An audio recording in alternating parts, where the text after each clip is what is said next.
Hello students, hi, welcome back to my channel learning with Divya. आज हम करेंगे students practice set number 3, जो कि आपको बहुत हेल्प करेगा आपके एग्जाम्स में। जितने भी मेरे UK triple S C L T grade के स्टूडेंट्स हैं जिनकी वैकेंसीज आई हुई हैं, इसके अलावा जो भी टीजीटी पीजीटीज के स्टूडेंट्स हैं, नेट के स्टूडेंट्स हैं, डी ट्रिपल एस बी के स्टूडेंट्स हैं, उन सबको बहुत हेल्प करने वाले हैं। क्योंकि हम जो ये सीरीज़ कर रहे हैं ये हम टॉपिक वाइज कर रहे हैं। इससे पहले वाली सीरीज़ में मैंने आपको माल न्यूट्रिशन से रिलेटेड क्वेश्चंस करवाए थे। आज मैं आपको फूड्स एंड न्यूट्रिशन से रिलेटेड क्वेश्चंस कराऊंगी, भोजन और पोषण से संबंधित। और ये सारे क्वेश्चंस जो हैं ये प्रीवियस ईयर में आपके आए हुए हैं स्टूडेंट्स, ठीक है ना। एग्जाम्स में पूछे गए स्टूडेंट्स ये आपके क्वेश्चंस हैं, सॉरी, ये सारे क्वेश्चंस आ चुके हैं। तो चलिए स्टार्ट कर लेते हैं। Let's start the topic. पहला क्वेश्चन देख लेते हैं। ग्लोबल न्यूट्रिशन रिपोर्ट है जो आपके जारी की जाती है 2018 के अनुसार किस देश का वृद्धि रोध मतलब ग्रोथ में जो है असर पड़ा है, देखने को मिला है, पीड़ित बच्चों की दृष्टि से दूसरा स्थान है। ऐसा कौन सा देश है? तो नाइजीरिया है, पाकिस्तान है, भूटान है या भारत है। तो अगर हम ये रिपोर्ट देखते हैं, ग्लोबल न्यूट्रिशन रिपोर्ट देखते हैं 2018 की, तो जो नाइजीरिया है देश, उसमें जो है आपके पीड़ित बच्चों की दृष्टि से दूसरा स्थान माना जाता है। आप देख लें यहाँ पर दूसरा स्थान पूछा गया है, फर्स्ट नहीं पूछा गया आपसे, दूसरा स्थान पूछा गया है। तो ऐसे क्वेश्चंस जो हैं ये आपको तैयार करने चाहिए स्टूडेंट्स। ग्लोबल न्यूट्रिशन रिपोर्ट है, ये जो रिपोर्ट्स जारी की जाती हैं इसमें किस देश का क्या स्थान रहा है, ये बहुत इंपॉर्टेंट क्वेश्चंस हो जाते हैं। केवल आप अपनी बुक तक सिमट कर मत रह जाइए, ठीक है। नेक्स्ट क्वेश्चन देखिए। कौन सा भोजन या भोजनों का संयोजन अच्छी गुणवत्ता का प्रोटीन उपलब्ध कराता है? ये आपके D triple S B PGT में पूछा हुआ क्वेश्चन है। कौन सा भोजन है, या मतलब भोजन का संयोजन मतलब दो चीजें एक साथ दी हुई हैं, जो कॉम्बिनेशन है वो गुड है और वो आपको क्या दे रहा है? अच्छी क्वालिटी का प्रोटीन दे रहा है। तो कच्ची मछली या मांस टिक्का, अंडे, दाल या भूरा चावल या सभी। तो इसमें जो आपके बीन्स या दाल जो आप बोलते हैं, दालें बोलते हैं, ब्राउन राइस जो होता है, इसको यहाँ पर जो है अच्छी गुणवत्ता का प्रोटीन ये माना गया है आंसर, ये उपलब्ध कराता है, ठीक है। गुड क्वालिटी ऑफ प्रोटीन देता है ये आपके दाल और भूरा चावल, ब्राउन राइस। चलिए नेक्स्ट क्वेश्चन देखते हैं। सार्वजनिक स्वास्थ्य पोषण के लिए क्या आवश्यक है? मतलब हमें कम्युनिटी में जो है हेल्दी पोषण लाना है, न्यूट्रिशन लाना है, हर कोई हेल्दी हो, उसके लिए क्या आवश्यक है? संतुलित आहार, द्रवित आहार, द्रवित क्या होते हैं? लिक्विड डाइट, ठोस आहार मतलब सॉलिड डाइट, या उक्त सभी। तो संतुलित आहार, जहाँ पर बैलेंस डाइट की बात आती है। बैलेंस डाइट क्या होती है? जहाँ पर ऑल न्यूट्रिएंट्स इन प्रोपोर्शंस में होते हैं, मतलब जितनी क्वांटिटी हमें लेनी चाहिए उतनी क्वांटिटी में होते हैं, उसको हम बैलेंस डाइट बोलते हैं। तो सार्वजनिक स्वास्थ्य पोषण के लिए आपके संतुलित आहार जो है वो सबसे इम्पॉर्टेंट होता है। चलिए नेक्स्ट क्वेश्चन देख लेते हैं।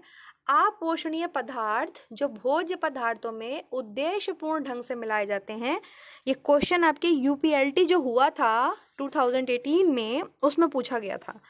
कौन से अपोषणीय पदार्थ जो कि पोषण नहीं दे रहे हैं लेकिन फूड्स में मिलाए जाते हैं कोई भी ऑब्जेक्ट को पूरा करने के लिए, वो क्या कहलाते हैं? फूड एडिटिव्स कहलाते हैं, फूड सप्लीमेंट्स कहलाते हैं, या आपके ये कहलाते हैं फर्मेंटेड फूड कहलाते हैं, या फोर्टिफाइड फूड कहलाते हैं। तो ये आपके स्टूडेंट्स फूड एडिटिव्स कहलाते हैं, जो ऐड किए जाते हैं फूड में, किसी भी ऑब्जेक्ट के लिए ऐड किए जाते हैं। जैसे आप किसी भी फूड को देख सकते हैं, उसमें पीछे आपको लाइक आप ड्रिंक्स देख लीजिए, सॉफ्ट ड्रिंक्स देख लीजिए, उसमें आपको मिलेगा कि क्या एडिटिव इसमें ऐड किया गया है, ठीक है। चलिए, वह भोजन जो एक पोषणीय दृष्टिकोण से पूर्णता अपर्याप्त है। मृदु भोजन है, पूर्ण द्रव मतलब फुल लिक्विड डाइट है, या स्पष्ट द्रव्य भोजन है, क्लियर लिक्विड डाइट है, या नियमित भोजन है जो आपके पूर्णता अपर्याप्त है, मतलब जिसमें आपको पोषण नहीं मिल रहा है, न्यूट्रिशन गुड नहीं मिल रहा है, वो कौन सा भोजन है? तो वो आपके जो होता है स्पष्ट द्रव्य भोजन है, मतलब बिल्कुल क्लियर फ्लूइड डाइट है। इसमें कहाँ आपको कोई पोषण मिलेगा? बहुत ही बीमार पेशेंट को ये दिया जाता है, ठीक है। शरीर में कार्य पर भोजन का अध्ययन के रूप में परिभाषित है क्या? शरीर में कार्य पर भोजन का अध्ययन मतलब the study of food at work in the body, इसमें क्या परिभाषित है? विज्ञान, खाद्य विज्ञान, पथ्य या पोषण। तो ऑब्वियसली जब हम food at work in the body की बात कर रहे हैं तो हम न्यूट्रिशन की बात कर रहे हैं, बैलेंस डाइट की बात कर रहे हैं। तो इसमें जो ऑप्शन नंबर डी है आपके पोषण, वो ठीक हो जाएगा, ठीक है। नेक्स्ट क्वेश्चन है, पोषक तत्वों का अधिकांश अवशोषण होता है, कहाँ होता है? मुंह में होता है, आमाशय में होता है, छोटी आंत में होता है या बड़ी आंत में होता है? तो ये मैंने कितनी बार पढ़ाया है और आप सबको पता है, जो हमारी स्मॉल इंटेस्टाइन होती है, जब हम खाना खा लेते हैं, डाइजेस्ट हो जाता है, उसके बाद जो न्यूट्रिएंट्स का एब्जॉर्प्शन है वो स्मॉल इंटेस्टाइन की वॉल्स करती हैं, ठीक है, छोटी आंत में होता है। तो सबसे ज़्यादा जो अवशोषण होता है वो छोटी आंत में होता है। नेक्स्ट क्वेश्चन है, पोषक तत्वों का धारण अधिक होता है, मतलब ऐसी ये जो मेथड्स दिए हैं दबाव द्वारा, मतलब प्रेशर कुकिंग द्वारा या भूनने से, उबालने से, तलने से, ये क्वेश्चन ये पूछ रहा है कि इस किस मेथड के थ्रू जो है आप ज़्यादा न्यूट्रिएंट्स को धारण करते हैं, आपकी बॉडी में बहुत ज़्यादा न्यूट्रिएंट्स जाते हैं। तो प्रेशर कुकिंग से जाते हैं या आप खाने को भून लेते हैं, भूनने वाली जो मेथड्स ऑफ कुकिंग है उससे जाते हैं, उबालने मतलब बॉइलिंग से जाते हैं, तलने से जाते हैं। तो हमें पता है सबसे बढ़िया मेथड होता है बॉइलिंग, ठीक है, और वो भी कम बॉईल करना। फूड को जितना हम कम, मतलब कच्चा भी नहीं खाना है लेकिन बहुत ज़्यादा भी पका के नहीं खाना है। तो उबालना जो है बहुत ही बढ़िया मेथड माना जाता है, उसमें न्यूट्रिएंट्स बचे रहते हैं। नेक्स्ट हम बात करेंगे क्वेश्चन नंबर 9 की, बच्चों के शारीरिक विकास में सबसे महत्वपूर्ण कारक है वो क्या है, बताइए। फिजिकल डेवलपमेंट की बात हो रही है, सबसे महत्वपूर्ण क्या होगा? निद्रा, व्यायाम, पोषण, स्वच्छता। देखिए ये सभी बहुत इंपॉर्टेंट है, लेकिन आपसे क्वेश्चन क्या पूछ रहा है, सबसे महत्वपूर्ण कारक है तो पोषण। अगर न्यूट्रिशन ही अच्छा नहीं मिलेगा तो बच्चा क्या नींद लेगा, क्या व्यायाम कर पाएगा, उसकी हेल्थ एंड हाइजीन भी बिगड़ी हुई होगी, ठीक है ना। तो अगर न्यूट्रिशन गुड ले रहा है, अमाउंट गुड ले रहा है, तो ऑब्वियसली उसकी जो नींद है वो भी उसे अच्छी आएगी, वो योग वगैरह भी कर पाएगा दूसरे की, क्योंकि हमें पता है हमारे जितने भी एस्पेक्ट्स हैं डेवलपमेंट के वो सब आपस में जुड़े हुए हैं, ठीक है ना। शारीरिक विकास आपके हर तरीके से, मेंटल, इमोशनल, सबसे जुड़ा हुआ है, और ये मैंने पढ़ाया हुआ भी है आपको आपके टाइप्स ऑफ डेवलपमेंट में। तो ये क्वेश्चन यहाँ पर पोषण ठीक हो जाएगा। चलिए नेक्स्ट क्वेश्चन देख लेते हैं। नेक्स्ट क्या है क्वेश्चन, 1 मिनट। आज की वीडियो का लास्ट क्वेश्चन है ये, और ये थोड़ा बड़ा भी है।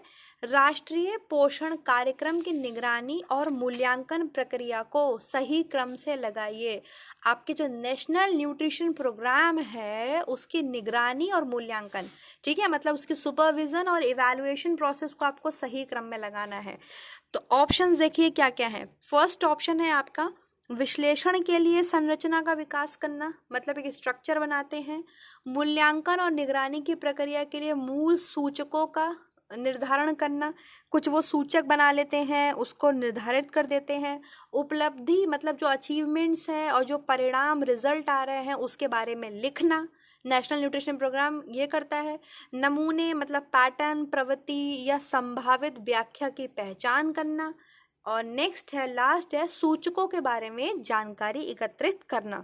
तो इसमें आपका जो सही क्रम है वो क्या हो जाएगा, आप बताइए। तो ये रहे आपके सामने कूट, इसमें जो सही क्रम है स्टूडेंट्स वो हो जाएगा आपके ऑप्शन नंबर डी।